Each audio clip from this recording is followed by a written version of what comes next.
Hi, Misha here, and we've looked at the Klingon fleet, the Romulan fleet, the Cardassian Dominion fleets, even the Vulcan fleet from Star Trek. And those were small enough fleets we could do them all in one video, even if it was 2.5 hours. This one we can't. We're going to look at the entire Starfleet. Actually, starting even before Starfleet itself began. And going all the way through the 25th century, maybe even beyond. This is going to be 3, maybe 4 parts. I'm not sure. We'll see how it goes. But in part 1, we're going to talk about from really present day, pre-warp travel, the early warp ships, exploration, through the 22nd century, all the way up to the end of Earth-led Starfleet. Thus, all the way up to the founding of the Federation in the year 2161. So this video is going to encompass over 100 years. And then part 2, we'll get into the early Federation ships and so on and so forth. Part 3, the 24th century, and yeah, we'll see how it goes. These will all be from Eaglemoss. Many will be in the standard size, but some will be in the medium size, the special edition size. And as before, first part of the video, we'll talk about it from an universe perspective, and then at the end, I'll kind of give my feelings on the models and designs themselves a little bit. And also at the end of the day, I'm trying to integrate all of Star Trek into a more or less cohesive timeline. So some beta canon and head canon will be used to plug the gaps, plug the holes, because we're all here just to have fun, right? So with that, let's dive in really to the present day. In the beginning, before warp drive, there was the Venture Star, and specifically the OV-165, the Orbiter Vehicle 165, manufactured by the United States in collaboration with the European and Japanese space agencies, and used for a number of years. And new technologies integrated from the X-33 and X-38 programs were integrated into it. This was designed to replace the first generation shuttle orbiters, sometimes called the Enterprise type or Enterprise class, which was Columbia, Challenger, Atlantis, Discovery, Endeavour.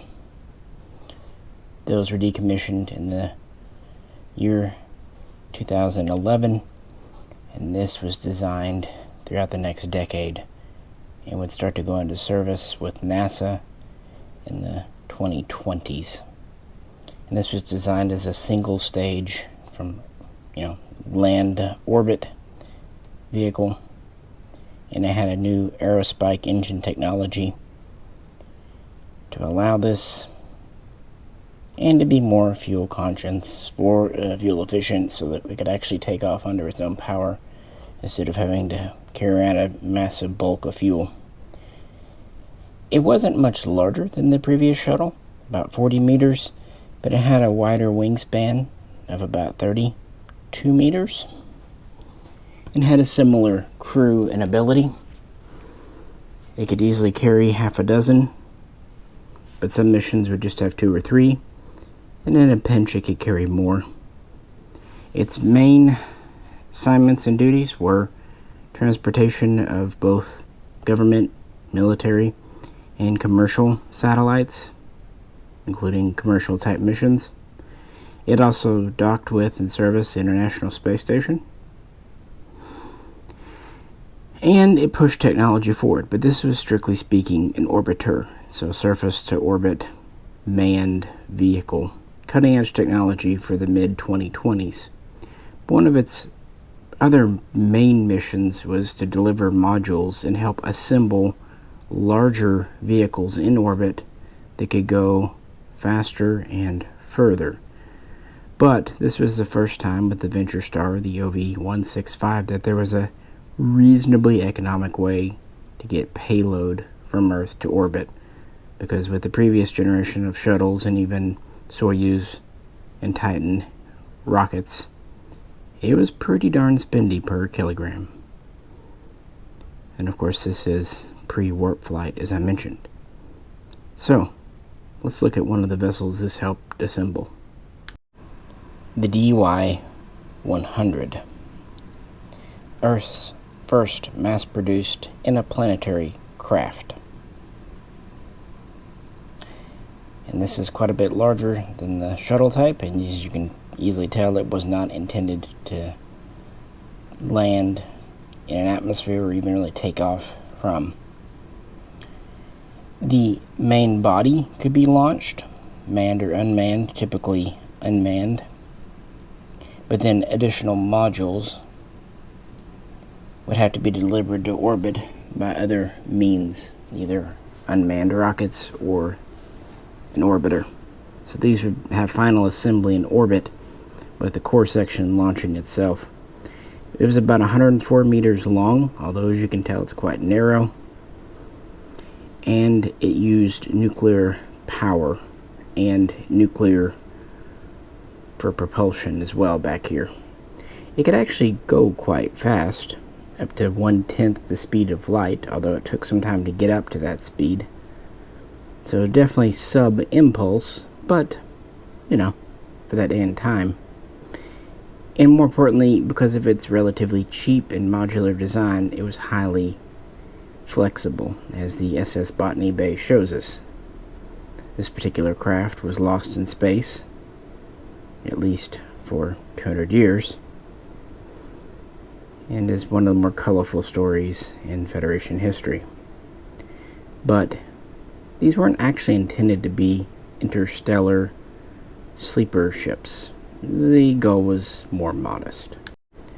When the design was developed in the 2020s, although the concept would go all the way back to the 1990s on paper, the idea was to service a burgeoning colony on the moon. And then after the Ares missions to Mars in the 2030s and the establishment of a scientific base there, it could make the trip in much quicker time than the previous 6 months to a year. It could also service things in orbit too, of course, and perform scientific missions. It had ability to carry cargo modules, as you can see on this. Typically in cargo mode, it had a crew of 6. It could also transport passengers to the moon or later Mars or elsewhere to space station orbits, and it could actually carry up to 100 passengers in short duration, you know, a few weeks at most. Again, non-sleeper. But it did have the ability, since it was nuclear powered, and it could build up speed with continual propulsion to head out of the solar system, to act as a sleeper ship, carrying 80 to 85 sleeper chambers, again receiving nuclear power with battery backup. Although this was more on the edge of the envelope of what it was designed for and could possibly do. But it was a simple, dependable design. It didn't use a lot of new fancy technology, more tried and true, with multiple redundancies for everything. It was designed to be just, a mass-produced space tug, space freighter. And it would actually, the design, influence later freighters, believe it or not. Even though it was an early 21st century style, and definitively sublight. No weapons, no armor, that wasn't its deal. Although it could dock with the International Space Station. It does have ports for that, so that's pretty neat. And of course later, it would give rise to the similar but more advanced DY-500. I should also mention that the Venture Star helped assemble other craft intended to go to other places in the solar system, including the Shenyang mission to Europa, and later missions to the moon of Titan and on the way to Pluto. So really getting out towards the Oort cloud. This would be primarily again led by NASA, the United States, but international cooperation, including with China. Although Russia had fallen out of the space game because of rather poor political and economic decisions in the 2020s. But then World War III would kick off. It was a slow burn, starting in the 2040s. It was in the 2050s that nuclear weapons would be exchanged, and as you would imagine, the space programs of every nation were suspended. In fact, it looked like space travel, looked like it might be over. It looked like Earth might be over.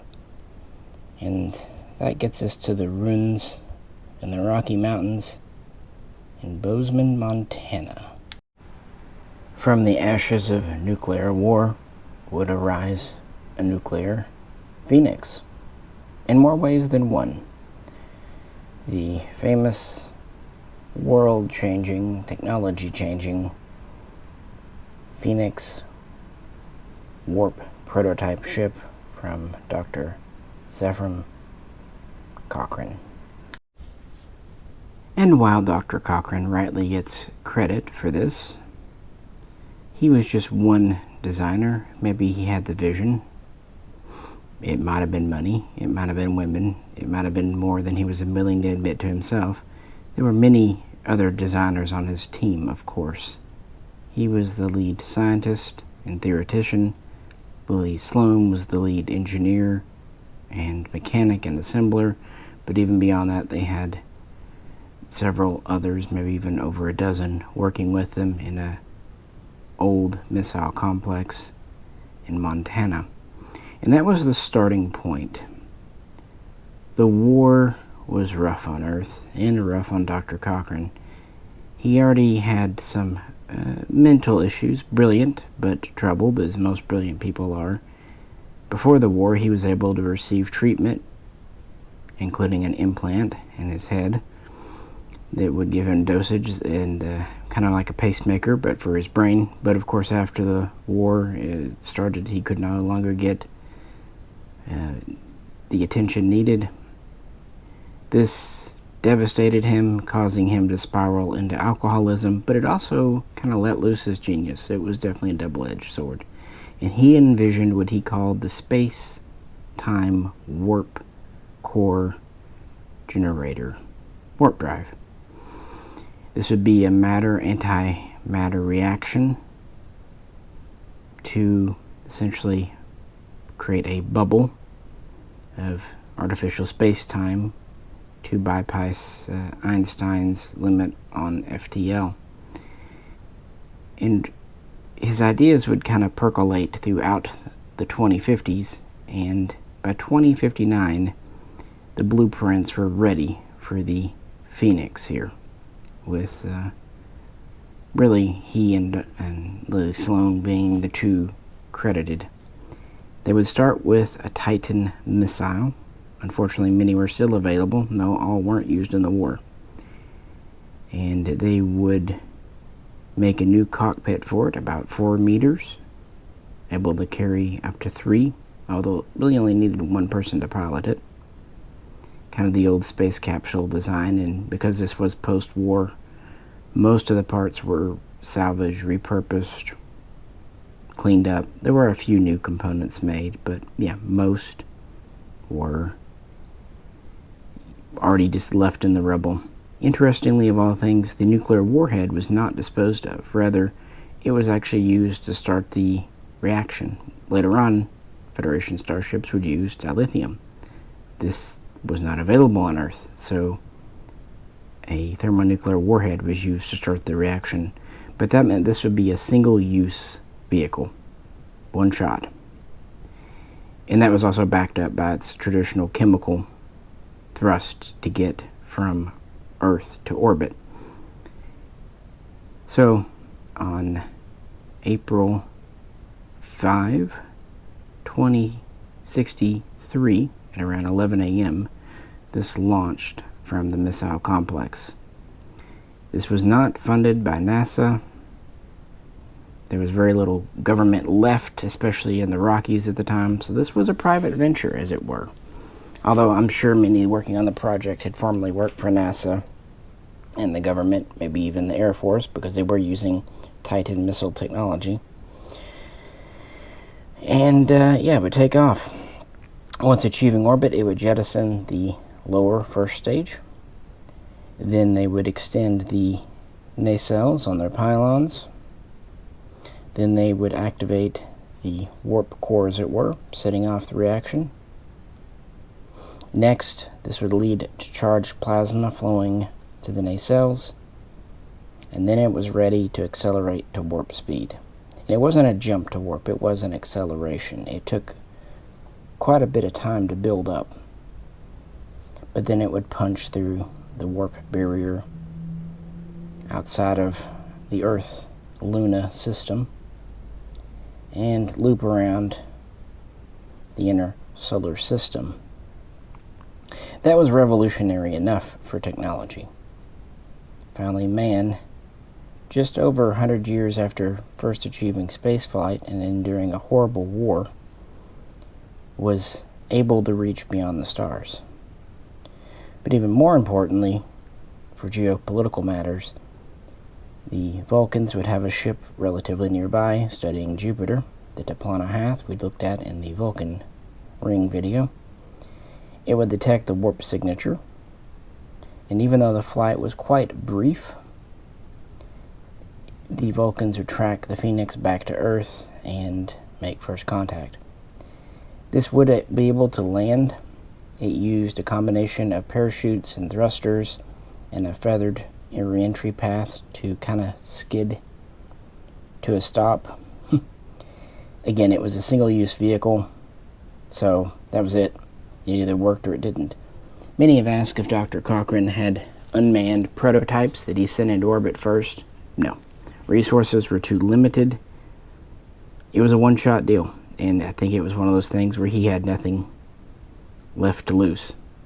Also, he was quite drunk. So he gambled, and he succeeded, but it could have easily gone the other way. After all, chemical engine, nuclear warhead, warp plasma, antimatter. Yeah, it's amazing it went right.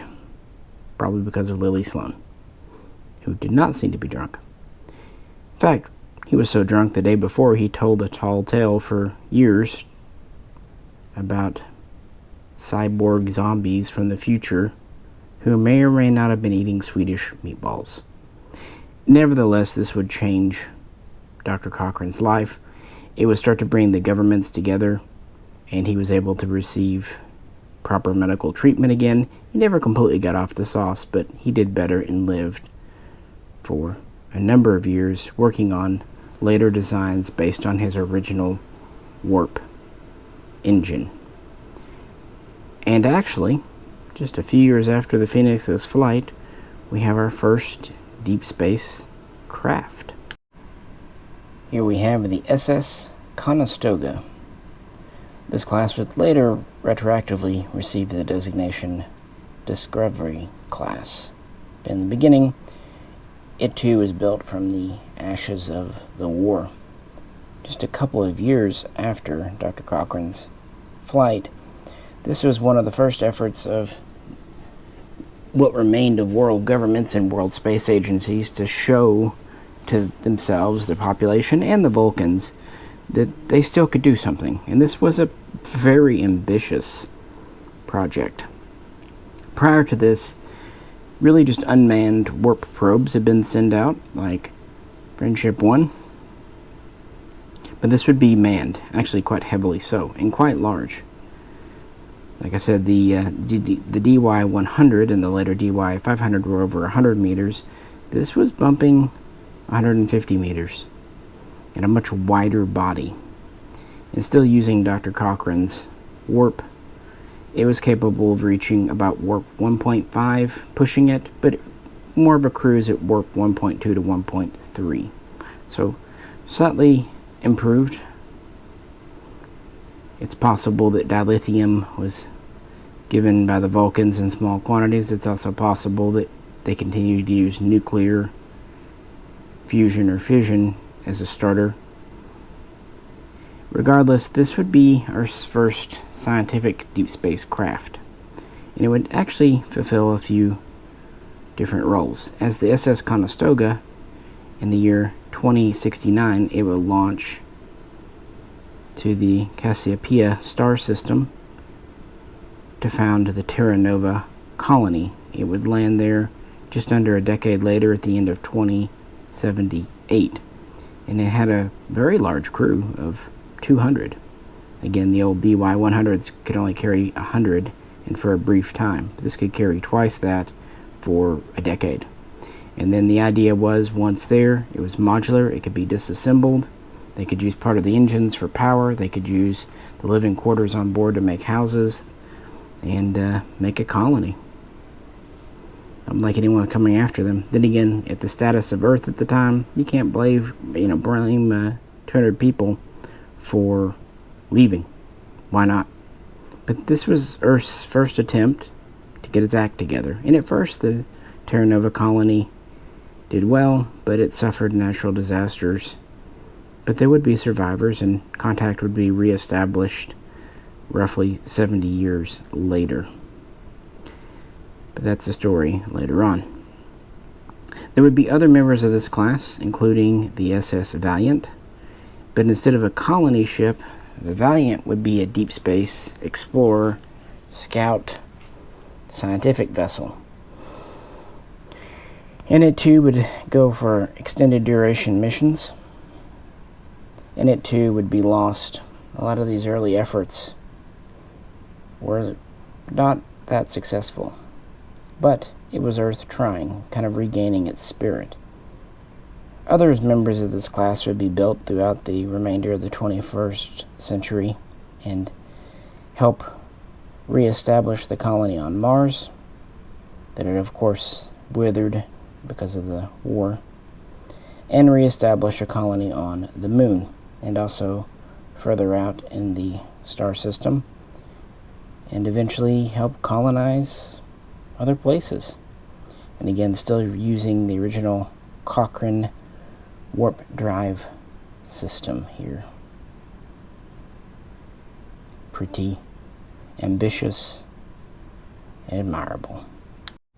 Moving from the Discovery class, the Conestoga type, we come to what could be considered one of the first actual star ships. At least proto-starships. The Emit class. This is the SS Emit. And this would just be a continuation of the Cochrane warp drive. They are able to push it further, warp 1.5 sustained and up to warp 1.8 in relatively short bursts. It's also a much more streamlined hull design. It's about 130 meters long, but of course we have quite a wingspan. Now, this was not designed as a colony ship or deep space explorer. It only had a crew of roughly 30. It was one of the first to mount any type of weaponry, though. It had plasma cannon, one of the first energy weapons. But these are clearly just for defense. They would not stand up to anything the Vulcans and the few other races that Earth had met at the time's up. Of course, no shielding, and this was before transporters, so a good bit of its space had to be devoted to cargo bays and shuttle pod bays. But it is the first in a line, and we start to see kind of a resemblance in the hull like the old space shuttles, because these did have ability to land in an atmosphere, at least to some extent, although most would still be built in space. And these are typically used for missions within the solar system, but as Earth planned to have colonies and even trade routes further out, it did need to start working on vessels for communication, resupply, and eventually they would realize defense. So the good things, yes, it started to produce a vessel capable of higher warp for longer. This would be one of the first to use dilithium as a catalyst, thanks to Vulcan help and also just Earth reaching out to nearby planets and other star systems. And it would be the first to have weaponry of any type. But there were things holding it back. Namely, if you notice on the rear, we have traditional chemical engines, engine bells. Ironically, warp drive was developed decades before impulse. And having this as your sublight propulsion meant you had limited abilities. You could only carry so much fuel for those, and thrust and acceleration was quite slow. Now this vessel would launch around the year 2080 to 2090, and members of its class would serve into the 22nd century. But it really exemplified the need for better, more efficient sublight travel. So our next step is the Corala class. Now this returns to a shuttle profile, much smaller. In fact, probably under 40 meters, with a relatively small crew. But it was meant as a shuttle from Earth to the Moon, Earth to Mars. And it did use the Cochrane warp system, but it compacted the nacelles down and the warp system down as much as possible, so making it more efficient more than faster. It's still sub-warp 2. And this was actually Russia's reintroduction to the space program just before the turn of a new century, the 21st to the 22nd, in the 2090s.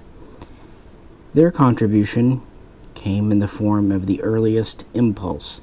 These were actually hybrid chemical/impulse reactions, a little bit of each, but it would pave the way. This was much more fuel efficient, much more energy efficient, allowed for better, more even acceleration. It could go faster at sublight, and it was just a smaller design. It could be eventually integrated into shuttle pods. This would really give the way for small craft just to be able to travel at a reasonable speed of about a quarter to a third light speed. So for, interplanetary operations, that's fine. So new technology here, new power source in the sublight arena. So that made it perfect for Earth to the Moon. Instead of taking roughly 3 days, this could shorten it to under a day. And Earth to Mars, you could have a more direct flight because of the energy efficiency, no longer having to rely on orbital mechanics. You could get there in a couple of weeks, which is why this isn't a huge ship. That said, I'm sure the crew were getting a little ripe by the time they got there. So it too would become a historical ship, and it would also lead further into United Earth government. First, the US and Europe, soon Japan and China would come in, and now we're starting to see Russia and other nations cleaning up after the nuclear war and adding their own technological spins, because it's always a team effort to do something like this. So not everything had to be a large starship. Time marches on, and technology along with it as we get into the 22nd century, and humans really starts to stretch into the stars, establishing their first colonies outside of their home solar system. Like I said, the Terra Nova colony started off okay, but would soon go silent. That would stall out interstellar colonization for a time, but wouldn't stop it, of course. Before Starfleet, there was the Earth Cargo Service, ECS. These would be privately owned and operated cargo vessels, but they would have to be fully licensed and all that. There were a few reasons they did this. One was that the voyages would be lengthy, months, even years. So it was good to have families on board. They could operate as a unit.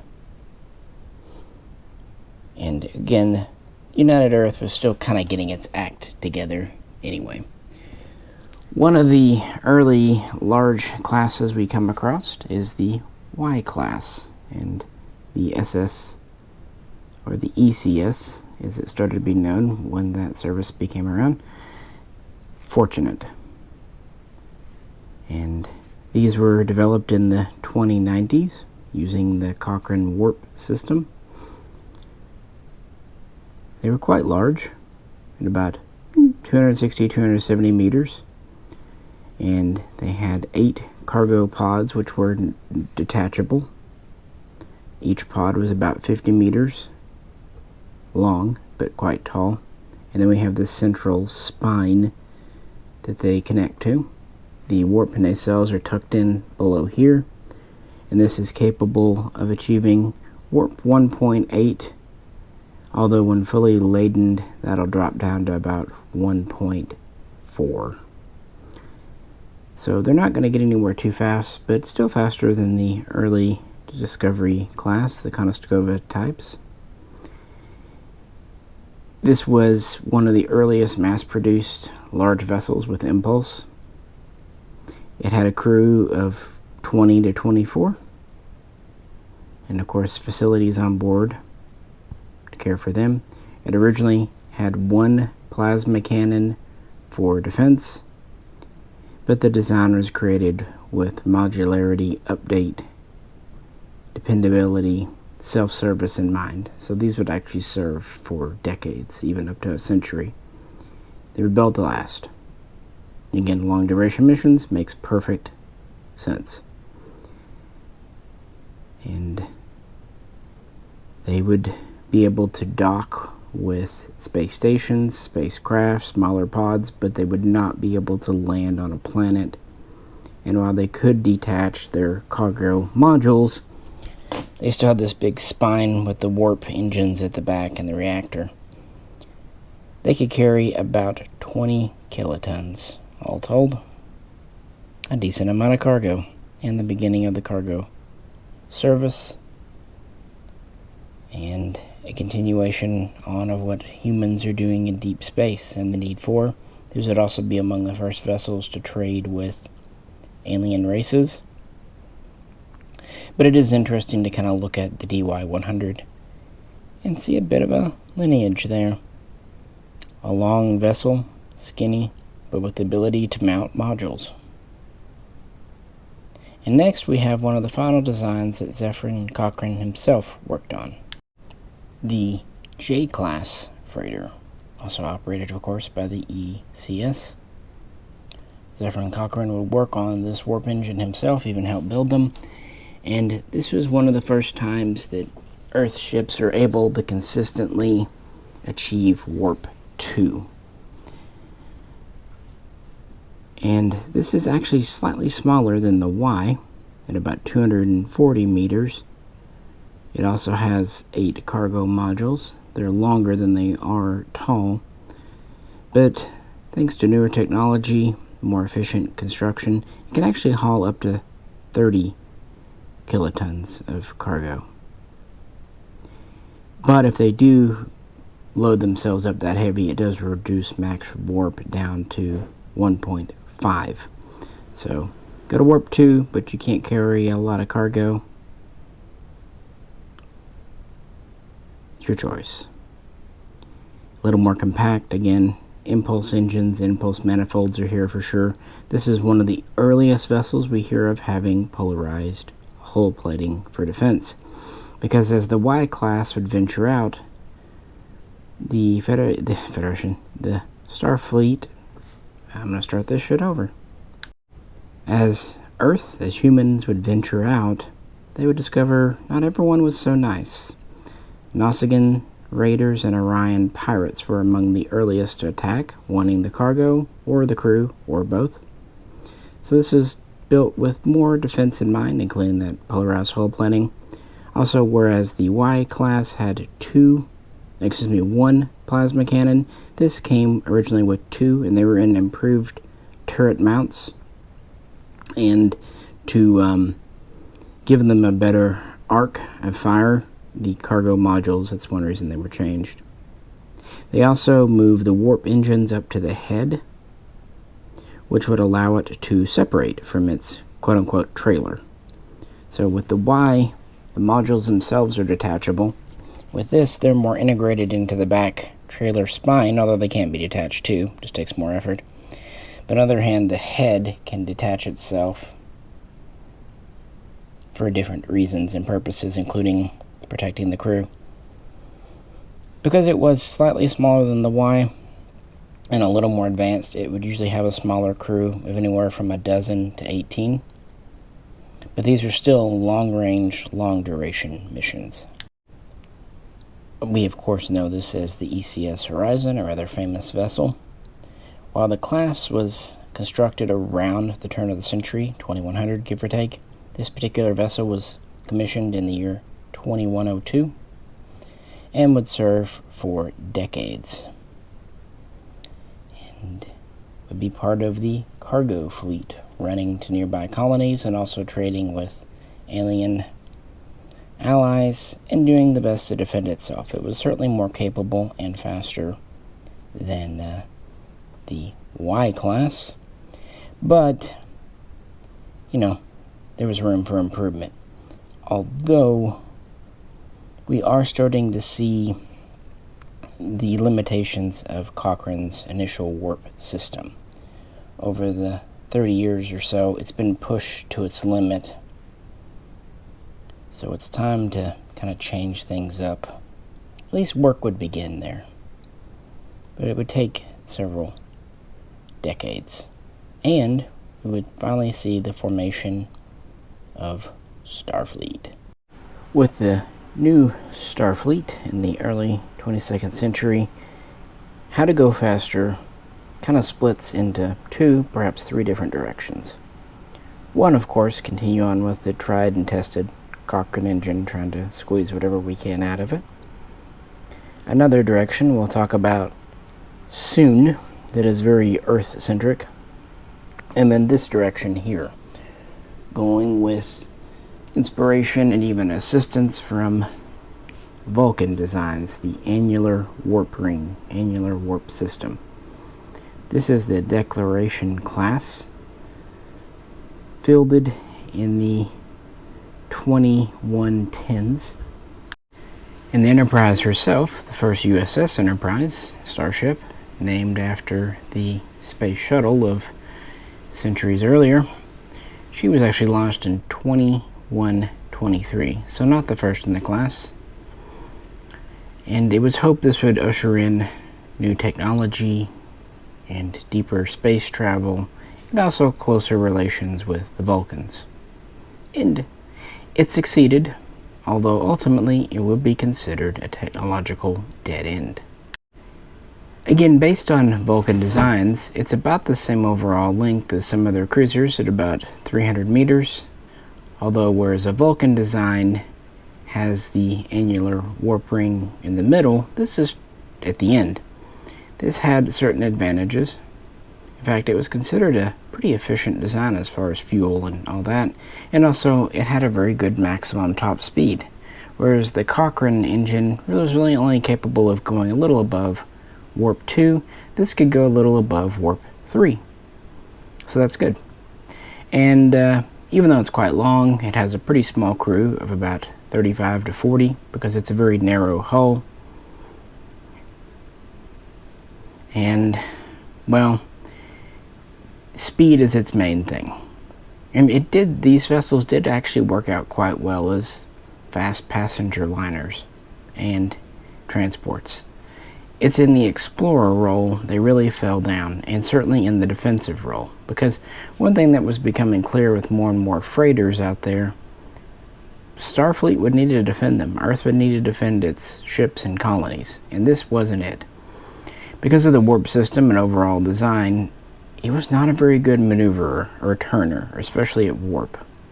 And even at sublight speed, and it does have early versions of impulse manifolds back here, it was a big target. I mean, it's a very long, narrow body, but then this warp ring is very easily hit and damaged, and therefore vulnerable to attack itself.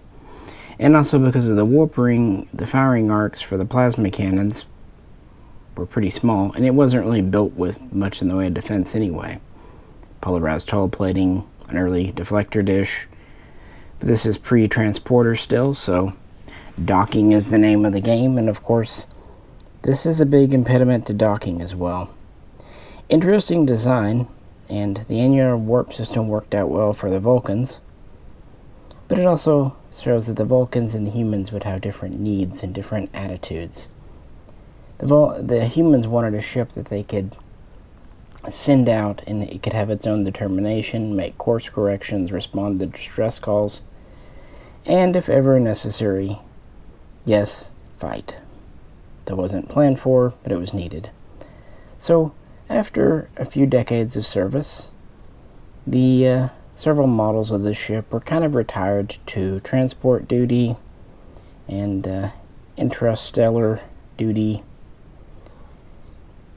And while it was a good effort and certainly held many speed records for Earth for a while, it was considered a technological dead end. And let's be honest, it did also suffer from the not made here, not designed here. Even though humans technically built it, it was with Vulcan assistance and technology, and I'm sure some parts too. One of the few technologies from Earth that it did pioneer was subspace radio, as it was nicknamed, subspace communications. This is one of the first to have a long-range FTL communications ability. Not instant, but faster than relying on old-fashioned light-speed communications. So that's one technology we will take from this design as we move forward. But for the rest, it's a footnote in history, although it is our first Enterprise interstellar starship. Well, next to the Vulcan-inspired ships that ultimately went nowhere, we had what would become the NX project. After his rather unorthodox and private Phoenix flight, Zephyr and Cochrane, along with many others, would establish an actual warp test facility in Bozeman, Montana. And later on in the 2090s, or even early 22nd century, Dr. Henry Archer would join him there. And they would work together, essentially developing a new warp engine concept. Whereas the original Cochrane design was relatively compact and kind of a spherical, collapsing in on itself shape to start the reaction, the new style would be a horizontal chamber injecting matter and antimatter into a dilithium reaction chamber to produce warp plasma. Worked well on paper, but the program would have several hurdles and take quite a long time to come to fruition. And here we have the NX Alpha prototype, certainly taking nods from the old Phoenix. This was a test vessel, one of 4. But this was actually purpose-built. This wasn't scavenged parts, but it was never meant to be a production model. This was a small 2-person design meant for testing, kind of like a 22nd century X-plane. But the hope and desire of the NX program, led by Zephyr Cochrane and Henry Archer, was to pass through the Warp 2 barrier, where we were at, and ultimately, on paper, achieve Warp 5. So, a dream. The way warp analysis and speeds work, it's of course building upon itself each time. Warp 5 isn't 5 times the speed of light, it's multiplication upon itself. 2, 4, 16, etc. Of course, this is a long-term dream. We have to first make the new engine work. Things were going alright until in 2119, Zefram Cochrane, getting towards the end of his life, went into space to die and disappeared, leaving Henry Archer essentially in charge of the program. But because of the Declaration class and other annular warp systems and the resistance with Earth and Vulcans together, the program was stalled out. And things only became worse in 2124 when Henry Archer began to suffer from Clark's disease. He worked for a time, but ultimately passed away in 2133, not having been able to work for several years. Others would take up the mantle, but they did not have the political clout of Zefram Cochrane or the immediate connections of Henry Archer, plus the Vulcans were stalling things out. So for a while it looked like the NX program wouldn't go anywhere, and the design wouldn't amount to much of anything. But when it was decided the annular warp system just wasn't going to work out for Earth in the 2130s, the NX program got a much needed shot in the arm, and this prototype was constructed beginning in 2140.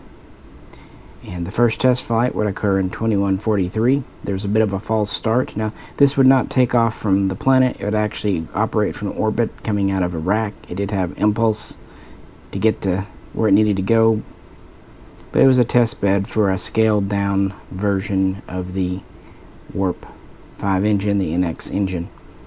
So after the aborted first flight later on in the day,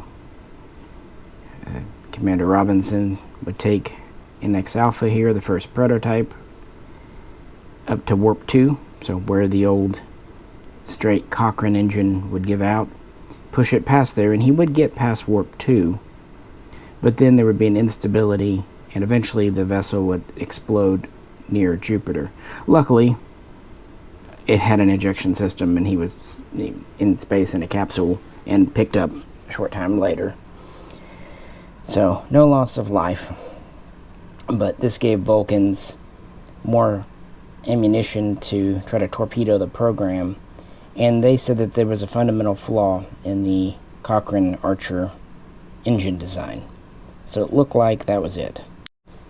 However, then Commander Archer, with support from others, including Commander Robinson, took the second prototype, NX Beta, on a illegal test flight, very 1950s test pilot spirit there, and did cross Warp 2, and they had discovered that it was not a fault in the engine, but more the fuel flow and balance system, and that was corrected, and it was able to hit Warp 2 and then go beyond it.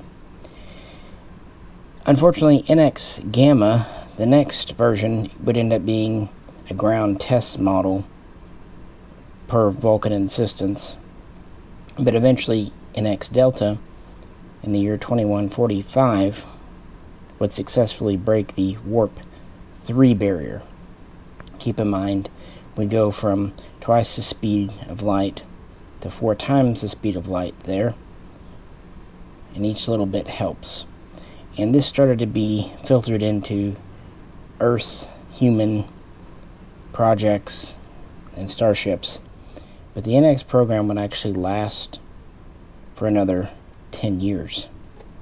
We'll get there. This was the first test vehicle. One of the first starship types, classes, to take advantage of advancements and to first feature the updated Cochrane Archer warp system was the Genji's class, nicknamed the Warp Delta, named after the first successful test NX ship. And of course this is very much based on the old Emit class, which itself kind of calls back to old orbital shuttles and that kind of arrowhead shape. This would have a warp engine of the new design installed, but because it's still the same basic frame at about 130 meters with a crew of roughly 35, there was only so much space they could utilize, so it had a maximum speed of warp 3, with more of a cruise around warp 2.5. Still a significant advancement. And while these started off with plasma cannons that had been in use for decades, it would be one of the first vessels to try out the new phase cannon technology a short time later. Still no transporters. It relied on shuttle pods, which thanks to impulse had greatly improved, and that's really where this jumps forward from the old Emit type. It got rid of the old chemical rocket engine types and impulse, plus increase in warp. Overall improvements. It also has polarized hull plating. This was the first vessel that could escort freighters, because for decades there it was pretty much the ECS out there with its cargo ships alone, with not many ships unless the Vulcans were nearby. While this wasn't super fast, it could easily keep up and even bypass the freighters and support them. It did have more advanced weaponry than plasma cannons. Even though we start to see these mostly used in the Sol system and nearby, Alpha Centauri, for example, which Earth established a colony on. Zefram Cochrane had kind of partially moved there in his later life. These could make short-range trips of, 10, 15 light-year round trips, make 20 on the outside quite easily. And would often be the mainstay of Starfleet under United Earth in the 2140s into the 2150s. A venerable old class, not too complicated, and it was the first to kind of take advantage of the new systems. Next, we have a somewhat more ambitious class here, the Sarajevo. Sometimes also referred to as the NC class. This is one of the largest in terms of length at about 200 meters and volume, with multiple decks, starships that Earth had attempted to this point. It too used an early production model of the Cochrane Archer engine, but it was mostly done to kind of compact the design. We see the warp nacelles really pulled into the hull, more efficient use. It would be one of the early ships designed for phase cannons as well, but this was not a warship of any type. It wasn't even really primarily built as a explorer. It was considered a scientific observation craft to go somewhere and observe scientific phenomenon, that kind of thing, stellar nebulas, stars, asteroids. But since it had a lot of room for flexibility for scientific equipment, it could also be relatively used as a passenger transport and even freight ship. In fact, they were quite well appointed for passengers, and into the 2150s, as newer models were coming online, that's often what these would be kind of relegated to, because we're still about warp 3, much like the Genjis, because this is the earliest generation of the newer engine styles. So it's good for that day and time. But yeah, of course, hull plating and polarizing the hull. No shields yet. No transporters yet. Although these would start to pioneer the use of the earliest transporters rated for cargo, but not living material, not personnel. Interesting design. In some ways, kind of the old school style. We see the angular body really taking to the max, compacting in the nacelles. Still a pointed, although blunted bow. And then kind of a tower on top. Very interesting. A blend of old and new technologies, if you will. But we can still see that Earth is focusing on science, exploration, freight, what have you. And they wouldn't abandon the traditional Cochrane engine at all. They would just continue to refine it with our next design. Returning to a bit of a smaller scale, we see affordable, mass-producible, flexible vessel here. We mean it as the Arctic 1 when the Earth Science Institute is using it for polar studies, but it can be adapted for many missions, and warp wasn't a big concern. This was a science research vessel really meant for use within the Sol system. Nevertheless, because trying to go anywhere at impulse speed, even with your own solar system, is kind of slow, it often would go to warp 1, and it had a maximum speed of about 1.4. It used pretty much the traditional Cochrane warp engine because you really didn't need more, and it's a much more compacted, refined, very sturdy design, which is what was needed. The vessel itself is about 50 meters long, and it can be operated by as few as 4 people, 2 maybe in a pinch, and it can carry 20 to 24 passengers or replace passengers with research labs and bays. It's again very modular internally.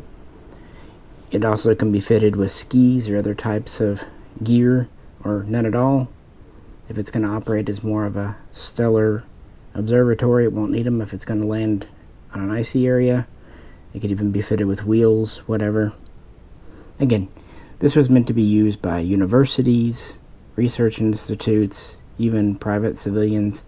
This is one of the first warp-capable vessels that was reasonably priced that could be used by just about anyone. Up to this point, you've got Starfleet and the ECS, but those are both large, well-funded institutes to make money. This could actually be purchased in an area where it did not have to. It was not armed, but it did have polarized hull plating just to defend itself if it got into a scrape in, say, a nebula or something, or asteroid storm. And became a very popular Earth vessel. It was introduced in the 2130s and into the 2140s. And we continued to see service really for decades more. And you can kind of see the angular hull here, again compacted in like we saw in the Sarajevo, just a much smaller design. But it's one of the last designs before the Archer engine really begins to have an influence. Beginning with the Emit, we see the angular hull and nacelle system, and that's really carried over to the Genjis. But one of the more forward-looking designs was the Intrepid class,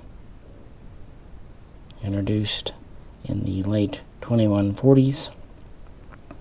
This had the next evolution of the engine, really that first generation, but whereas the Genjis and Sarajevo were limited to warp 3, this initially could accelerate to warp 3.5. And that was thanks to, frankly, brute force oversized nacelles. But they also went to a new hull design. They further blunted the arrowhead, effectively forming half saucer, and they added a much better, more powerful, more protective deflector dish in front, which, being able to bounce things out of your way can only help both safety and speed. So this was able to go faster. We also have quite large impulse manifolds on the edges of the cutback saucer, and a very prominent shuttle bay in the back, because just like with the Sarajevo, the only transporters on these were only authorized for cargo. Still, shuttle bays were still very important. These were made with phase cannons. They were also the first to have torpedo tubes using spatial torpedoes. They had one of those. Overall length was about 165 meters, so a little bigger. And her crew was about 50, so a little bit larger. This was Earth's first deep space cruiser, intended for exploration, science, and defending the home system, sure, but also intended to escort and respond to distress calls on freight ships, that's still important, and support Earth's burgeoning colony network. And this really is where they prove that the Cochrane Archer engine will work out. And these were mass-produced and would remain quite top-of-the-line cruisers for about 2 decades. and they would advance technology concurrently. But it was just a step on the road. Next, we'll go small again, because we're pushing the engines to the new limit. After the success of NX Delta and the Intrepid class, next we would come to the Franklin class. This is going to a full saucer, or at least nearly so. Small cutout in the back for shuttles. This is a smaller vessel, though, going back to the style and type for research purposes, because this was an experimental vessel meant for the new engine. With the Intrepid going to warp 3.5, this was the first vessel to attempt and succeed at passing warp 4, putting it in the history books in the year 2148. Although, of course, like all these, that's the maximum speed. In reality, it would like to cruise at about 3 to 3.5. Top speed versus practical speed. But it's a neat, interesting ship. The Franklin class was about 135 meters long, so again, kind of going back down to the Genji's Emit size. And again, had a smaller crew of roughly 30. She had 3 main decks, plus a 4th kind of utility maintenance deck. And she was armed with phase cannons and 1 spatial torpedo launcher. And again, her transporter was only meant for cargo. And she's had a limited number of shuttle pods. As far as I know, this class was only limitedly produced because it was more of a test concept and, just why not type thing. Instead of doing another NX prototype, let's do a small scale ship. They also wanted to try a full saucer with less the cutout for docking and whatnot in the back. And it was a success. It earned a place for itself in the history books, and for a brief time, a couple of years, it was Earth's fastest cruiser. While it was of limited size and had somewhat limited capabilities, not too bad, polarized hull and everything, it could get there faster than anyone else. It might seem like the difference between warp 3.5 and 4 isn't that great, but it is. You can get there hours, days faster. So originally it was used as a fast response cruiser and a bit of an exploration ship, but since it was a prototype, a concept, the Earth wasn't too thrilled about risking it on big adventures. So it was mostly kept pretty close to home. In fact, later on, because it was a solid ship, it would be used essentially as a cargo transport vessel. That's because when development innovation is striking, the record holders, well, they don't stay that way for long. That's been the case since the dawn of flight. You can definitely ask the old XCV330 and the Franklin's role as fastest warp ship in the fleet would be surpassed beginning in 2149. That year, the keel was laid down for what was planned to be the Starfleet's first Warp 5 deep exploration starship. Warp 5 was considered to be the threshold, the limit where going into deep space was practical. You could get to places near Earth in a matter of days, and you could go into space in a matter of weeks that would used to take months or even years. This would be named with the old system the NX class. Retroactively, we might call it the Enterprise class, after the first ship out of 5 initially laid down, each named after the classic NASA shuttles: Enterprise, Columbia, Challenger, Discovery, Atlantis, and eventually the Endeavour. These were intended for exploration diplomacy, peace.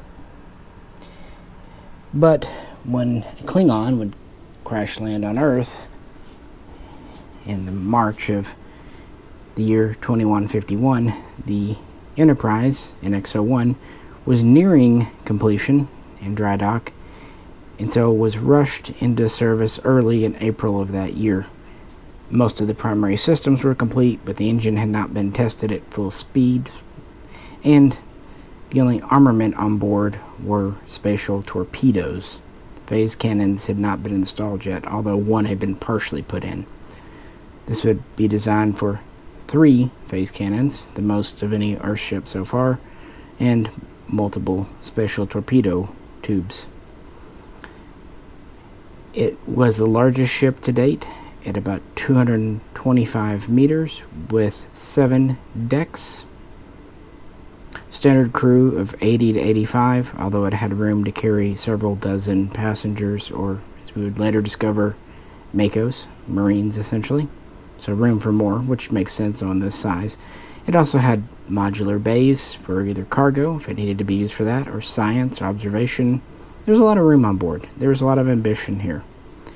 It had the latest impulse manifolds, and it had the first organic, living life form, human-rated transporter. It also took the deflector system from the Intrepid and pushed that forward. Had the best ionized hull plating available at the time, but still had a couple of shuttle pods on board for primary transportation, a grappling system, again, limited technology for what it was. And at first it proved quite successful. In the beginning, it really only achieved warp 4.5, a dramatic improvement over the Franklin, but not hitting warp 5. That was the paper. That was the end goal of Henry Archer, and at warp 5, this latest generation of the engine was more Archer than Cochrane at this point. It was the famous horizontal drive system that would be in service for over a century at this point. But soon after trial and error, it was able to be pushed to warp 5 and even warp 5.06, and that was where it would max out. Of course, it could not maintain this for terribly long, but it could do it for brief stints, but it was comfortable at warp 4.5 or 4.6, no problem. Unfortunately, humans got out and realized as they probed deeper into space, space would probe back. Yes. First they met the Klingons. It was a little rocky, but not outright war. Then they met an unknown race, later known as the Romulans. While the first engagement wasn't good, it didn't result in war immediately, but the Xindi crisis really caused Earth to rethink what it was doing. By this point, the concept was well proven, but we see the first round of product improvements here, namely the spatial torpedoes, which were still relatively new. They just weren't effective. Guidance sucked. Yield wasn't great.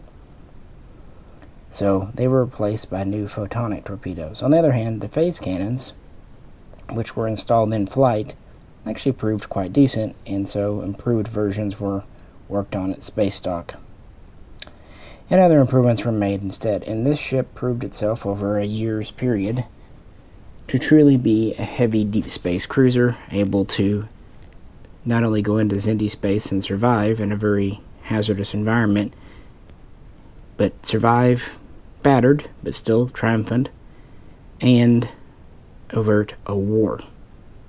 But it taught the humans lessons. So in 2155, a new version was on the drawing boards. Now, in the interim, her sister ship Columbia would launch in XO2, followed by other sister ships. Studying what occurred in the Expanse and with the Xindi, a new design was worked up for the NX class. And the idea was to increase warp power, antimatter, matter reaction ability, and sensor capability and deflector capability. This would result in the NX refit, or Columbia class, because technically NX-02 was the first to get this update. It would take 6 months in dry dock. They would fit a new secondary hull, moving the warp from the primary saucer down there, freeing up room in the primary saucer, giving it more shuttle bay capability, and just more power generation in general. Enterprise would get her rework in 2156, right as Earth's first interstellar war was kicking off with the Romulan Star Empire. So these vessels would kind of lead the fight along with older classes throughout that war, and it would culminate in 2160 with the Battle of Turin. And while NX-01 would survive, she was battered, beaten, and since it was a nearly 10-year-old design at this point that had been through the ringer more than once, instead of repairing her and putting her back into space, it was decided to polish her up a bit, patch up the holes, and just retire her to a museum. She had served well for over 9 years and had 2 major rounds of updates and improvements, but other members of the NX class would continue to serve into the 2160s. It's just because she got beat up so bad that it was decided it wasn't worth it. Plus times were changing. And this design had been made pre-war with perhaps a bit foolishly optimistic idea of peace and exploration. And while Earth and its allies won the Romulan War, or at least considered so, it showed that the galaxy was not a nice place, and the Klingons were out there, other races. Sometimes just stellar phenomenon. But yeah, this was the ultimate version. And the secondary hull really did give it better power generation, better reserves, obviously a much larger, more effective deflector dish. And because of the changes and improvements, she was able to cross Warp 5, even up to cruising at Warp 5.5. And for brief stints, the Columbia class, the NX refit, could even achieve Warp 6, but not for very long. It would also be one of the first human vessels to have enough power and ability to have an early version of energy shielding around it, although it still retained hull plating polarization, still retained photonic torpedoes and phase cannons. It received a secondary transporter room, and its crew was increased from a standard of 80 to 100 or more. Plus, of course, it could still carry passengers, marines, what have you. And pretty much every vessel we've looked at would serve in the Earth-Romulan War because they needed everything they could get because they weren't prepared. And ships would get upgrades as best they could. For example, the Intrepid would have its warp increased to 4. The Franklins that were in service would ultimately be used as support freighters during the war.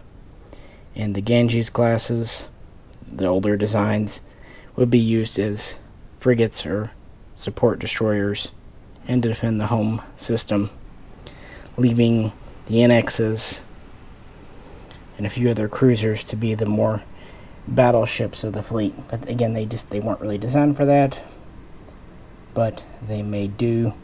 By this point, they definitely proved the horizontal injection warp system, and that's why we'll see it used well into the 23rd century. And really, this is the last of the major Earth Starfleet ship classes. But of course, as one chapter ends, another begins. Alright, now the section where I talk about my feelings on the designs, and let's start with the big ones just so we can get them off the table, a little easier to move around. We looked at this one, the XCV330 in the Vulcan video. I think Eaglemoss did a really good job with it. It's a good size for sure. Of course, in the real world, this was an early concept from Matt Jeffries that didn't go anywhere. Roddenberry wanted it in the original TMP film, and it's just kind of been a side nod throughout the fandom ever since. But it does make perfect sense that humans would try a few different things before kind of settling on the warp system that they would ultimately go with for a while. I think it's neat. Really glad they did it, and it's only kind of gained more and more attention throughout the years, but they've never tried to do it like as a working ship on screen. I kind of hope they never do. Just appearing in paintings and on-desk models is neat. I think it's kind of where it needs to stay. But what do you think? This has appeared in, like I said, TMP, then it was in Enterprise, then it's been in the JJ films, and it's been in more recent Star Trek, kind of as a desk model besides. Speaking of as a model, the Columbia class, the Enterprise refit, when Eaglemoss did this, it was just a concept we saw on some calendars and things. It's a good size for what it is. But this has actually been on-screen utilized in Picard Season 2. Actually, this model. Which was probably the first time anyone put this in 3D in physical form. It's said that this was supposed to be Enterprise Season 5. I would be interested to see if that was actually going to happen. I believe that it was meant to be kind of the expansion of the ship, sure. But for them to radically change the NX this much meant that they would have to do all new shots. They couldn't reuse any older shots. And I don't know if they were going to really go for that, even if they'd give it a Season 5, because, budget. CGI wasn't as cheap 20 years ago. Cheaper than it was 30 years ago, for sure. But, yeah. It looks neat. I think it integrates well. The streamlined hull. Oh yeah, I'm really glad they did it, and I'm really glad it's finally a canon vessel. Thanks to Picard. See, some good things did come out of Season 2 Picard. And the same can be said for the JJ-verse USS Franklin here. It fits in okay. You can tell it's from a different design team, but then again, it was done on a film made over 10 years after the end of the Enterprise show. I do like how they acknowledge things like phase cannons and polarizing hull, and the fact that the transporter wasn't rated for humans when they did it. It was a good job. It seemed a little small to me for what it was. And of course they had to kind of shoehorn in Earth's first Warp 4 ship, because they made a big deal in Enterprise about NX being the first Warp 5. But that's okay. Leaps and bounds. The nacelles are a little JJ-esque in the fact that they kind of taper, but they're not rund. I'd prefer more straight cylindrical. But Eaglemoss did a good job with the design. It's a good size. Sometimes I wish ships like these were in the normal scale just so they matched up, but over the years I've kind of learned to accept it's better to have something than nothing at all. And they had made the decision at this point for the film ships to all be in the medium scale or the special size, not the little one. But I think it fits in reasonably well. Certainly more than the JJ prize. And since this was made 100 years before the Kelvin divergence, it fits in just fine. And I think adds to the fleet more than it takes anything away. So those are our larger ships. Let's look at the little ones. So let's talk about our pre-warp ships. With the OV-165. This is a good sized model from Eaglemoss. It's kind of plain, but that's because of the way we see it in the Enterprise intro. Kind of zooming that way, we don't really get a frontal view, and since it could re-enter, the bottom would be pretty bland.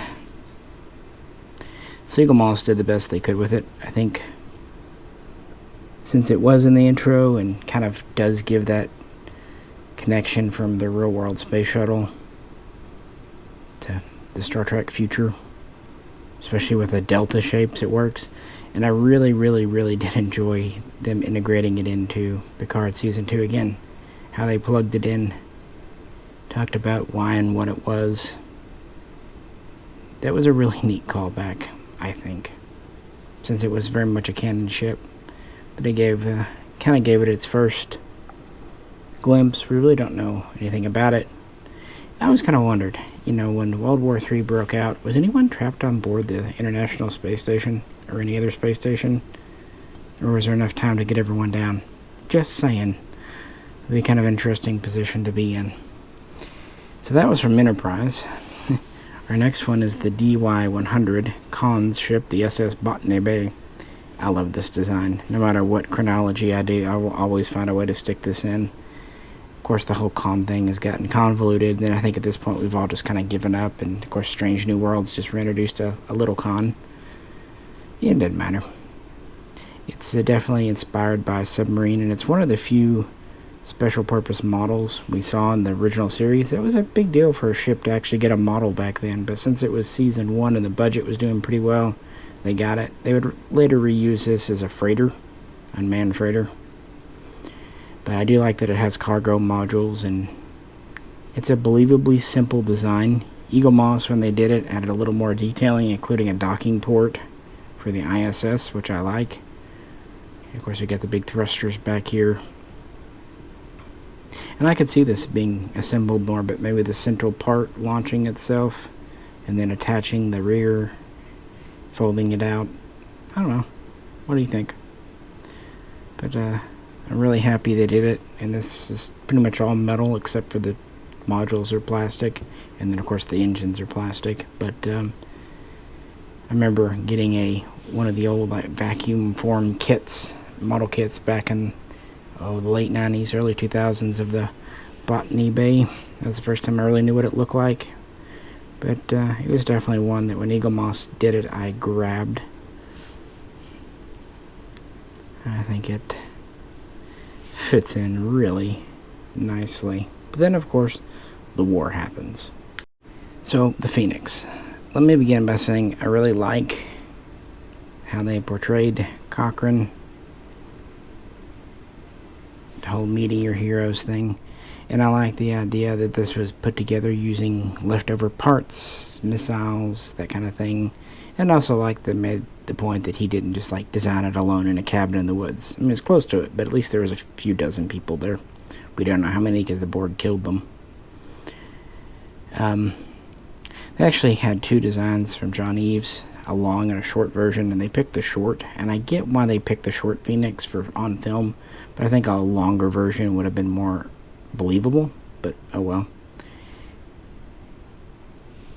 I have just a couple of things. The way the nacelles kind of look very Next Generation, although they do have the rounded balls. I think not having the blue chiller grills would have been good. And why would you need Bassard collectors? So again, having nacelles, but I think them being less, Federation-y blue and red would have been good. But oh well. Another thing, how did this land? Seriously. I know the explanation I gave in the video, but I think it would have been better if they just said the capsule landed with parachute, old school style. Then they could have said they left this in orbit and retrieved it later. Maybe the Vulcans brought it back to him as a present. There we go. That's how they did. And they rejoined it at the Smithsonian. But Eaglemoss did a good job with this. Nothing you wouldn't expect, and this is definitely one they were always going to do in the collection. They had to. I think they did it issue 64. So it was a little ways in, but it's a good job. Just it's not my favorite, but we had to have it, and it's definitely a cool storyline. Now, one that I was actually super excited they did do was the Conestoga from Terra Nova, the episode of Enterprise. We only see this on the computer monitor, but it's kind of neat because the design itself is based on the old pictures of the SS Valiant from the early Star Trek encyclopedias.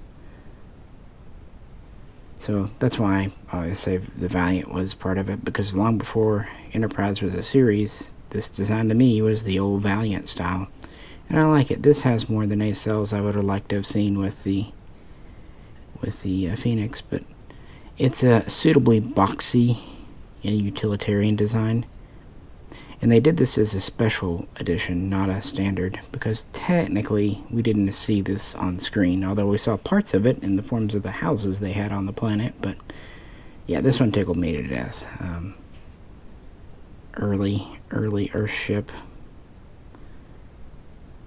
There's a little discrepancy on how quickly it got to Terra Nova based on the distance and the max warp we know it's capable of, but that's okay. I really like this one. As I've said many times to the point of boredom, it's when Eaglemoss does these kind of weird special background ships that just delights me to no end. And it adds to the collection where we don't have a lot of ships from this era. Okay. We don't know much about this one either. This was also from the intro of Enterprise. The name Emit has kind of stuck with it, so that's what we went with. It's, a suitably primitive design with the engine bells, but kind of like with the shuttle, it doesn't have a lot of detailing at front because we don't really see it in the front. It's a pretty low-res CGI model. But I think it does fit in. It looks like a shuttle that has warp nacelles added to the wings. It kind of shows you the early Earth starship designs. And I do like the fact that Impulse actually came after warp drive. It's a cool little factoid that actually gives some believability to the universe. Nice ship. Metal. Plastic on the bottom. Pretty normal, but cool. Our next two ships are connected to Archer. It's funny that they did the Conoga as a special, but they did Archer's toy ship, his little remote control ship, as a normal edition. Granted, it was at the tail end of the collection. And granted, we do see it in a couple of episodes. So it was physically there, but we know nothing about it. So I completely made it up based on what we see. Kind of stubby warp. And the sublight engines look to be kind of a cross between Impulse and Chemical. But it does kind of continue the angular hull design, so since we see him playing with this in the early 22nd century, we can pretty well assume that it's based on a real-world ship and integrate it into our history. I'm always happy for the early ship designs. It's a decent model from Eaglemoss too. Again, much like the OV-165, it's pretty metal and solid. And then the next one, a ship that I'm fine with. Doesn't super excite me if I'm being honest, but it's part of the collection, is the NX prototype Alpha or Beta, although it's marked as Alpha. It's one of the better episodes, First Flight in Season 2. And they did a good job with this. You expect this to be plastic, but it's metal. I think even, the engines are metal, and this is metal, so really this big hoop-de-loop in the back is plastic, and the way we see these in the show, this is actually part of a rack system, how these launch from. Again, this is an X-plane. That you could definitely tell they were drawing on the old X1, X3, X-15s of the 1950s. That whole episode was a Chuck Yeager homage, and I'm here for it.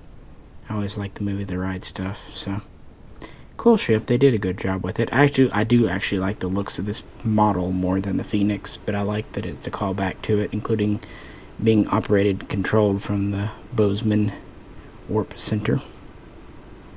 So yeah, good episode. Perfectly okay model. I'm just not tends into prototypes. I tend to like production model things. Speaking of ships that cool background ships that people would probably often overlook or not find exciting, I love our cargo ships. I think they're great. We have the Y and the JClass, the Horizon, and the Fortunate.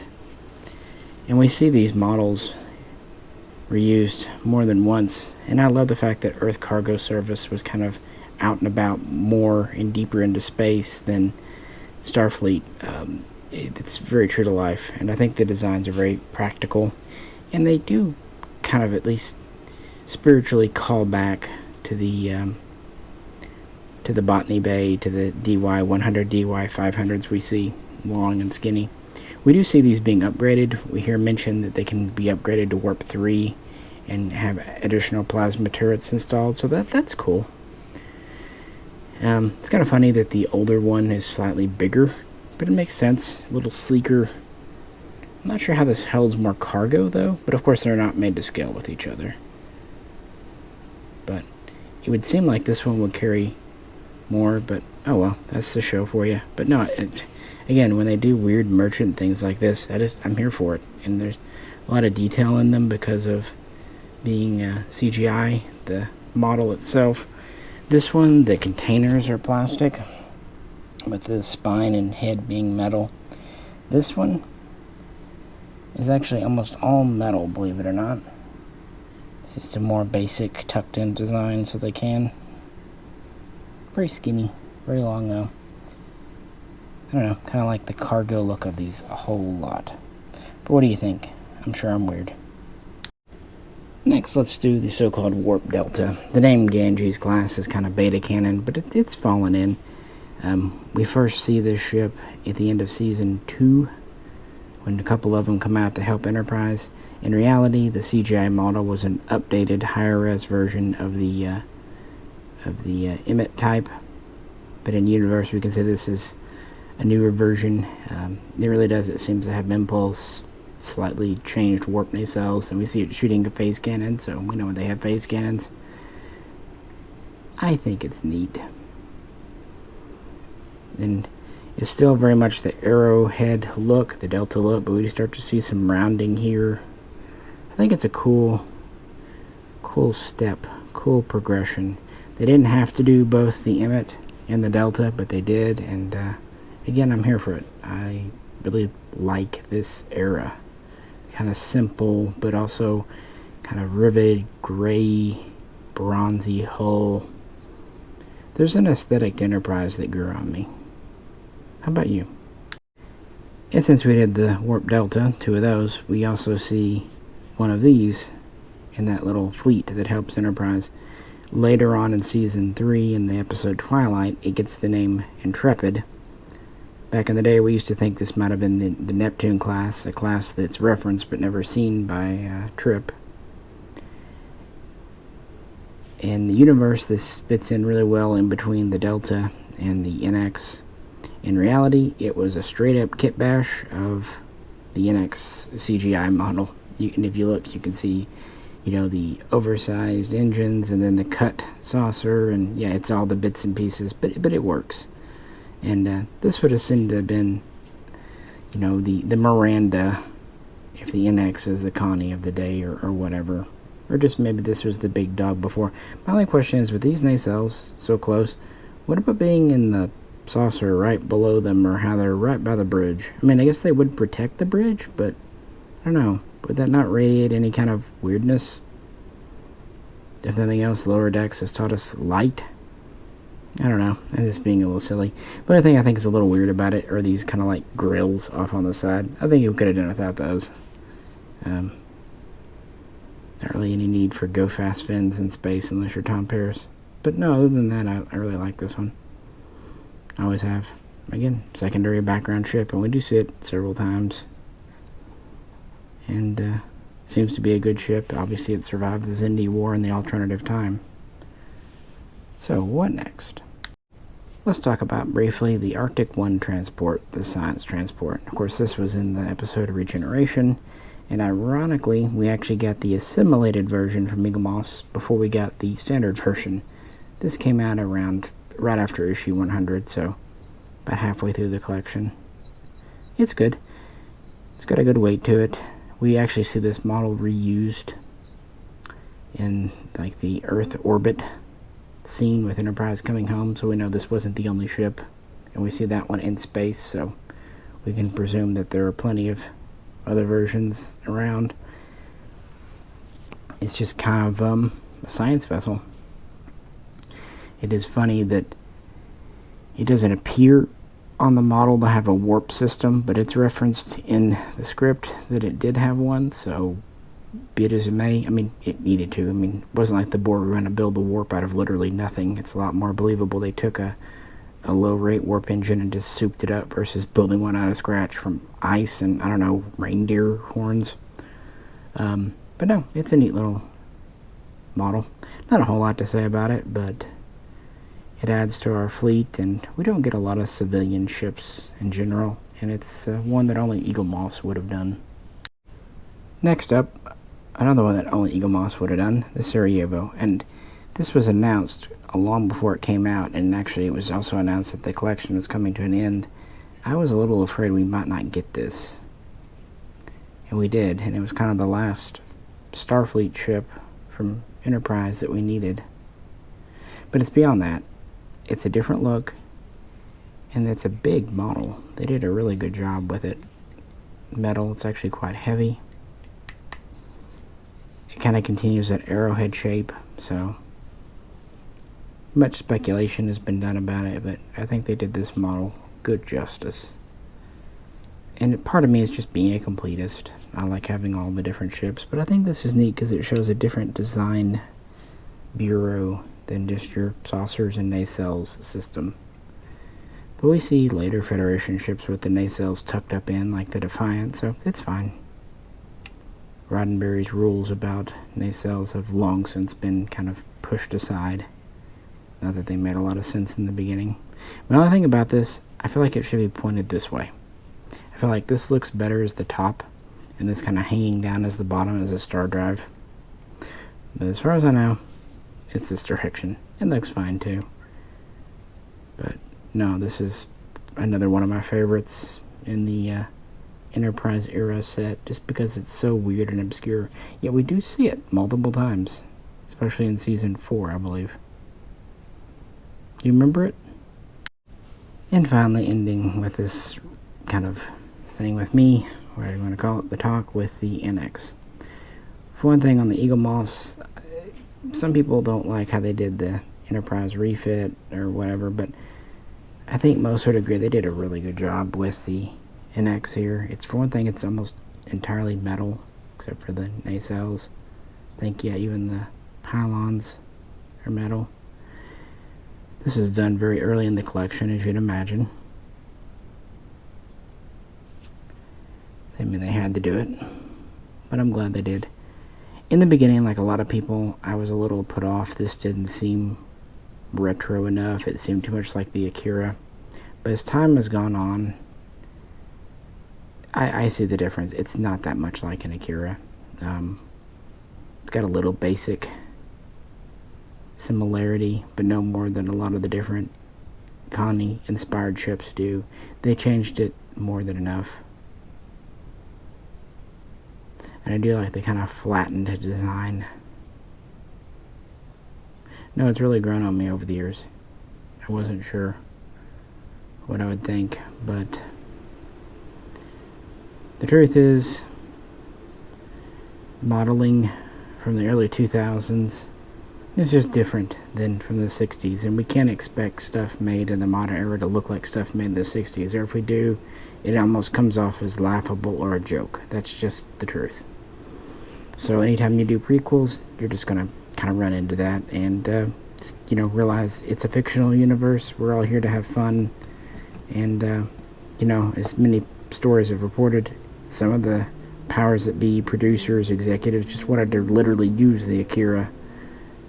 So in a lot of ways, be glad we got the NX we did. It could have been far worse. I know others thought about using things like the data lists. I like the data list design. We'll talk about it in episode 2. But as a hero ship, no. You do need something that has some fly and it has something to it, And the data list just wouldn't. Same with the ring ship. Same with the XCV330. Cool design. Great background ship. Historical ship. It would have not made a good hero ship for a show. No, this one did. Be it this version or the version we looked at the beginning of my talk with the secondary hull. Either one. And I think showing the secondary hull version really does show their idea of how this could progress into the Constitution class of 100 years later. But again, what do you think? And we're just really getting started with our starships. This is Starfleet, but next time we're going to get into Federation Starfleet, not just United Earth Starfleet. So, let's wrap it up. Alright, there we have it. Part 1.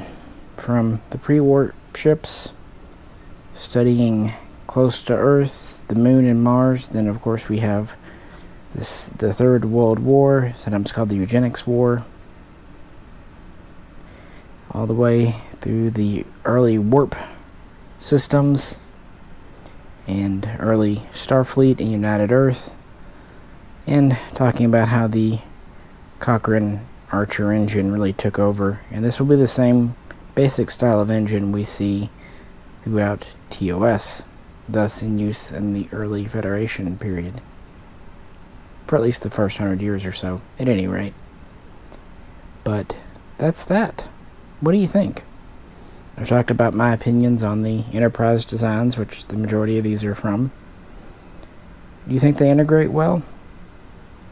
What do you think about some of the kind of outlier ships like the one from the JJ verse? Or, frankly, what was beta canon until quite recently with the NX refit? Let me know. And again, we'll do a part 2. And then at the very end of all this, we'll do like a supercut of everything to make a massive Starfleet video. But for now, we'll be doing these in sections. So we'll see how fast I can do these, because it's a lot of effort. Appreciate you hanging out with me. Let me know your favorite design and what you think.